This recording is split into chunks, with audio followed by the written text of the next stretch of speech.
Umukenyezi ashobora gusamira mu gihe ari mu maraso yo mu kwezi bivanye na cycle yiwe, na cyane cyane ku basanzwe bafise cycle court, imisi mikeyi bamara kugira ngo bisubirize kubona ubutinyanka bukorekera. Kudatahura ibijanye n'irondoka hagati y'abubakanye, kutamenya kugenzura neza ikirangaminsi c'agasamo ku mukenyezi afatiye ku matariki yiwe y'ubutinyanka birashobora gutuma ataronka amahirwe yo gusama, kandi bompi n'uwo bubakanye bari bafise ubushobozi bwo kuronka ikibondo. Muganga Boaz Nibitanga yanonosoye kuvura indwara zitandukanye arasigura ingene umukenyezi yoharura igihe azosamirako afatiye ku itariki yagiriyeko mu butinyanka. Mu bijanye n'irondoka habaho ivyo twita ovulation. Aba ari ca gihe rwa rubuto guba gumaze kuba mûre, ruba rwiteze kwakira rwa rubuto rw'umugabo.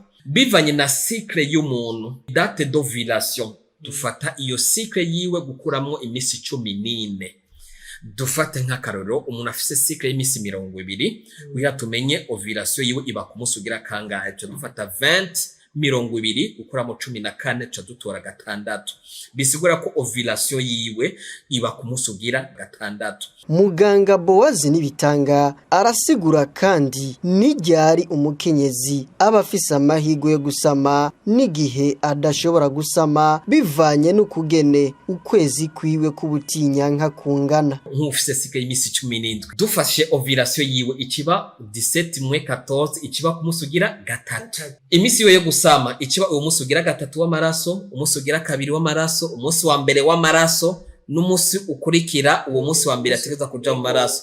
Bisigura yuko kugira ngo asame akenshi usanga yategerezwa kugira imibonano mpuzabitsina kuri uwo munsi abari mu maraso, kuri iyo misi abari mu maraso. Muri rusangi ikiringo c'ubutinyanka kimara hagati y'imisi 24 na 38. Kw'isi yose abakenyezi bari hagati y'ibice 10 na 15 kwijana bagira ikiringo c'ubutinyanka kiri hagati na hagati, no kuvuga imisi 28. Nayo abarenga ibice 20 kwijana bagira ibiringo vy'ubutinyanka bitandukanye kandi bihindagurika. Bamwe bakamarayo igihe kirekire, no kuvuga imisi irenga 35, abandi bakagira ikiringo c'ubutinyanka kigufi, no kuvuga iminsi iri munsi ya 21.